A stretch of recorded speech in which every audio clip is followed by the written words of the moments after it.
another one of my idols growing up. So for me, I think that was really, really special. Was the money close? Because I know college right now, some of the numbers that are going around for international guys are really, really high.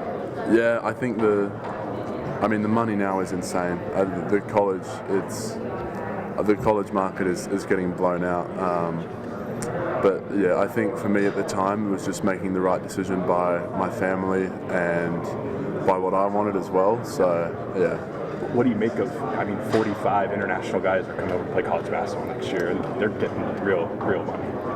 Yeah, I think it's great for basketball. You know, there are kids that are going to get these opportunity to go over and not only play college but make a whole lot of money while doing it. And I think that, you know, that can set people up for a really long time. And I think it's great that internationals are slowly, you know, making their way over. And although my preference was the NBL, I think a lot of guys have different preferences and different opinions on whatever that may be. So I think it's a really positive sign. Appreciate it. Last two for me. Do you take notice of any of the draft mock predictions? That's a good question. I know my family do sometimes text me. I know my brother's all over it. For me, it's just, you know, I think of myself as a pretty special talent, and I don't really look at the mocks. You know, obviously I see them on my Instagram feed when I'm scrolling through, and I see 55 here and I see 48, and you know, last year it was 20 and 15. So for me, I don't get too caught up in that stuff. You know, it's going to go how it's supposed to go. And for me, you know, if I can show one team, if I can show 10 teams how special I really am, that's all that matters to me. Talk about the pride you have in representing Australia on the international stage.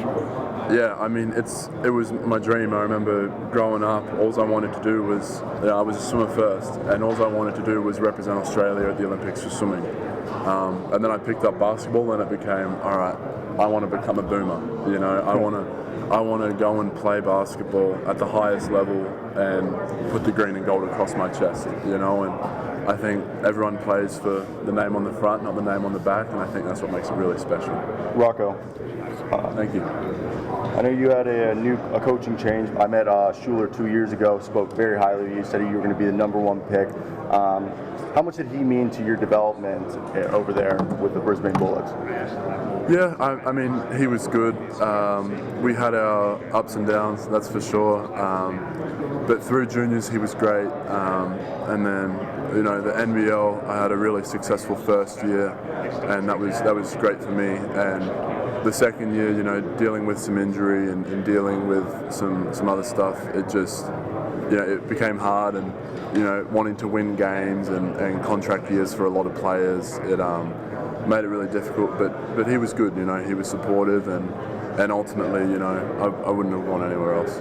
For you, when you're watching film, are there certain guys you're taking, you know, stuff from and trying to implement in your game? Yeah, I think a lot. Like in this pre-draft process, I've been watching a lot of Kristaps Porzingis. You know, the way he can play offensively out of the short pick and roll into that mid-range, get into his shot has been really impressive. I think another guy for me is Miles Turner. Love the way he plays offensively and defensively. You've obviously got Evan Mobley, the past defensive player. He's unreal. I've been lucky enough to go to a couple of NBA games in person and watch Rudy. I think he's offensively he's all right. Defensively, I really enjoy watching his stuff. I think he's a great defender, and those are the sort of guys that I like to sort of base myself around a little bit. Going off of that, do you have any pro comps if you had to give yourself of who you want to be like or think you're like? I don't know. That's a hard one.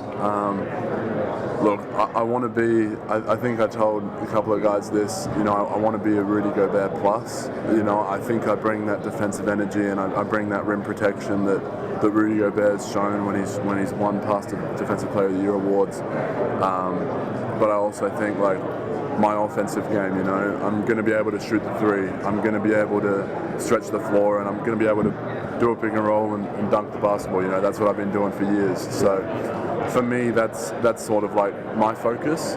But obviously things do go how they want, and the teams can structure it how they want, but I'm just excited to show what I can do. Do you have a player you're most excited to go up and match up against when you reach the NBA? Yeah, I think personal matchup is definitely Victor Wembanyama. You know, he's been regarded as the future of basketball. And